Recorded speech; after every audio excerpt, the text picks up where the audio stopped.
আসসালামু আলাইকুম। কি অবস্থা সবার? সবাইকে ঈদ মোবারক। ঈদের আয়োজন শুরু করেছে সকাল সকাল। আজকে নবাবী সেমাই হবে, তো সেমাইয়ের সবকিছু আয়োজন আমি করে নিয়েছি সকালবেলা উঠে।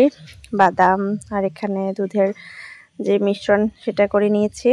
এখন এই তো চুলায় কড়াই বসিয়ে দিলাম। তারপরে ঘি দিয়ে প্রথমে ড্রাই ফ্রুটগুলো ভেজে নেব, বাদাম কিশমিশ সব কিছু ভেজে নেব এক এক করে। তো আসলে আমার প্ল্যান ছিল যে খুব সকাল একদম 4টার সময় উঠে নামাজ পড়ে তাহাজ্জুদ পড়ে ফজর পড়ে তারপরে সব আয়োজন করে ফেলবো, একদম 7টার আগে রান্নাবান্না সব শেষ করে ফেলবো। কিন্তু সমস্যা হয়ে গেল, আমার ছেলে আসলে অনেক অসুস্থ, রাতে অনেক রাত পর্যন্ত ঘুমায়নি, অনেক কাশি ছিল, কাশি এরকম পর্যায়ে ছিল, একদম কাশতে কাশতে বমি করে দিয়েছিল। ওর জন্য আসলে অনেক রাত সজাগ থাকতে হয়েছিল। তো পরে আর সজাগ হইতে সকালবেলা উঠতে পারছিলেন না। পর 6টার সময় ঘুম ভাঙলো, তাও শাশুড়ির ডাকে। তো এদিকে আমি সেমাইটা প্রথমে ভেজে নিচ্ছিলাম। নবাবী সেমাই আমার দেবরের খুব পছন্দ, যার জন্য ওর জন্য স্পেশালি করা।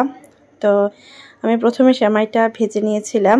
এখানে আমি সেমাইয়ের পরে যে ক্রিমটা হয় ভিতরের, ওই ক্রিমটাই রেডি করছিলাম। তো ক্রিমের মধ্যে আমি একদম custard powder, cornflour, condense milk, তারপরে হচ্ছে অন্যান্য যা প্রয়োজন ক্রিম, গুঁড়া দুধ সব কিছু দিয়ে খুব ভালো ঘন একটা গ্রেভি তৈরি করে নিয়েছি।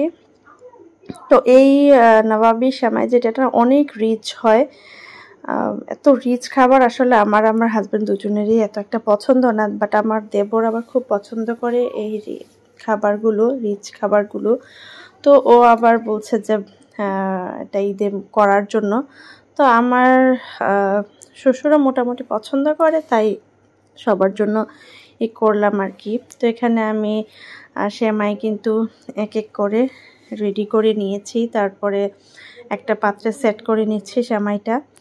আর নবাবী সেমাই কিন্তু আসলে প্রসেসটা অনেক লেন্থি হয়, অনেক দেরি হয় করতে।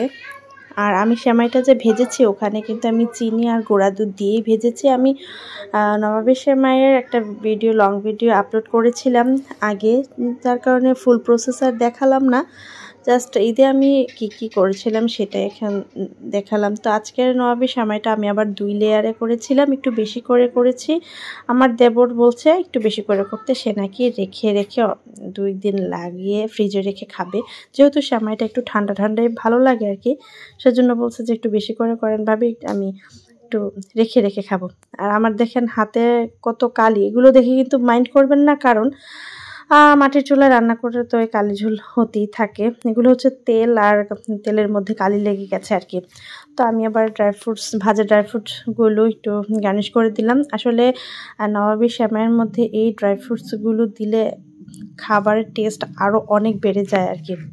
তো এই তো আমার সেমাই রেডি হয়ে গেছে। এদিকে আমি সেমাই রেডি করতে করতে দেখছি ওদিকে চাচা ভাতিজা ওরা ঈদের নামাজের জন্য বের হয়ে গেছে আর কি। ওরা আবার নামাজে চলে যাচ্ছে। আর আজকে যেহেতু ঘুম থেকে উঠতে অনেকটা লেট হয়েছে, তার কারণে রান্নাবান্নাটা অনেকটা লেট হয়ে গেছে। নামাজে যাওয়ার পরে সবাই আমি নুডলসটা রেডি করে নিলাম। অন্যান্য সময় যে কোনো নুডলস খেলেও ঈদের সময় সবসময় ম্যাগিটাই সবাই প্রেফার করে। তো আমি ম্যাক্সিমাম সময় ঈদের মধ্যে ম্যাগি নুডলসটাই তৈরি করি, কারণ ম্যাগি নুডলসের আসলে স্বাদের সাথে অন্য কোনো নুডলসের তুলনায় হয় না, আমার কাছে যেটা মনে হয় আর কি। তো নুডলসটা আমি রেডি করে নিয়েছি। এদিকে আমি গরুর মাংসটা যে রান্না করব সেজন্য আমার কিছু বাটা মশলার প্রয়োজন ছিল। তো ঘরে যেহেতু কাজ চলছে, সব কিছু জিনিসপত্র এলোমেলো এদিক ওদিক ছড়ানো ছিটানো, তো এখানে বাটা আমি নিয়ে এসেছি, যে ট্যাপের সামনে নিয়ে এসেছি, এখানেই বাটা ধুয়ে আমি যা মশলাগুলো আমি এখানে বেটে ফেলবো। কোনো কিছু কাজে এখনো পুরোপুরি শেষ হয়নি, যার কারণে আসলে সব কিছু সেট করাও মুশকিল হয়ে গেছে। তো আমি জিরা বেটে নিলাম, আদা বেটে নিলাম, পেঁয়াজটাও বেটে নিয়েছি, সেটা আসলে রেকর্ড করা হয়নি। তো তাইলে সব কিছু আসলে ব্লেন্ডারে ব্লেন্ড করা যায়, তবে আমি চাচ্ছিলাম যে সব কিছু বেটে রান্না করে, এই জন্য আসলে পাটায় বেটে নিলাম আর কি। তো শুকনা মরিচগুলো ওইরকম একটা ঝাল না, আর মাংসটা আমি একটু সাদা সাদা রান্না করব তো দুধ দিয়ে, তাই শুকনো মরিচের জায়গায় আমি কাঁচা মরিচ দিব, এই জন্য কাঁচা মরিচটা একটু থেতলে নিলাম আর কি। মরিচগুলো অনেক ঝাল ছিল, মরিচগুলো বাটার পরে আমার অনেক হাত চলেছে অনেকক্ষণ যাবত।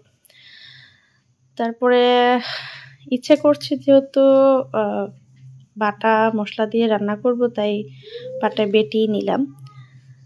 এই তো আমার সব কিছু বাটাবাটি শেষ, এখন মাংসটা বসিয়ে দিয়েছি সব মশলা দিয়ে, তারপরে দুধ দিয়ে দিলাম, দুধ দিয়ে মাংসটা রান্না করে ফেলেছি। তো আসলে এই দুধ দিয়ে ডাইরেক্ট দুধ দিয়ে রান্না করা মাংস আমি প্রথমবারই ট্রাই করেছি। মেন কথা হচ্ছে টেস্ট হয়েছে, বাট অনেক রিচ, এত রিচ খাবার আসলে আমাদের ফ্যামিলিতে খুবই কম পছন্দ করে আর কি, খাবারটা খুবই রিচ হয়ে গেছে। তো এখানে আমি রোস্ট করব, রোস্টের জন্য মুরগিটা আমি ভেজে নিচ্ছি।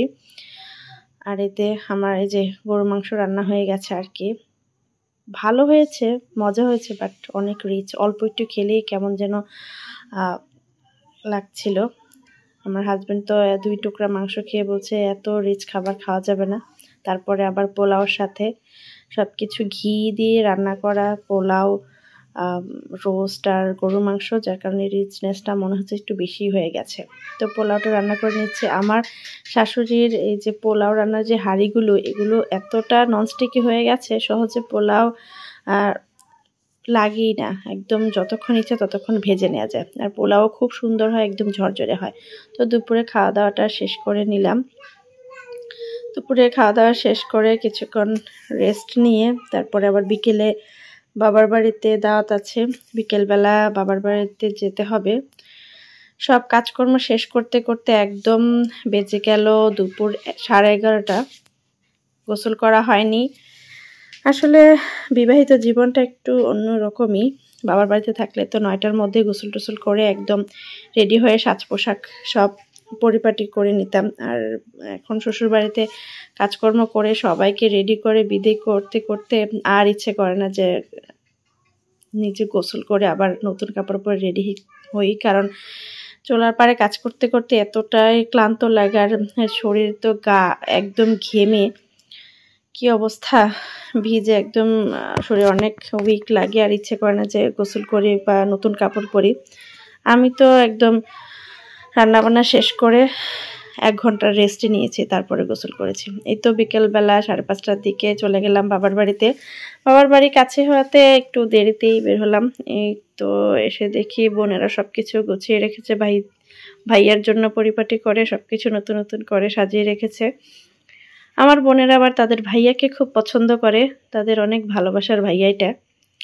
আর এখানে রান্না বান্না হচ্ছে, আমার ছোট বোন এসে রান্না বান্না করছে। আমি বাড়িতে আসলে আমার ছোট বোনই ম্যাক্সিমাম সময় রান্না করে, আম্মু করে মাঝে মাঝে। এই তো আজকে ছিল ঈদের ব্লগ এটাই। সবাই কি অবস্থা, কেমন কাটলো ঈদ, সবার অবশ্যই জানাবেন। আল্লাহ হাফেজ।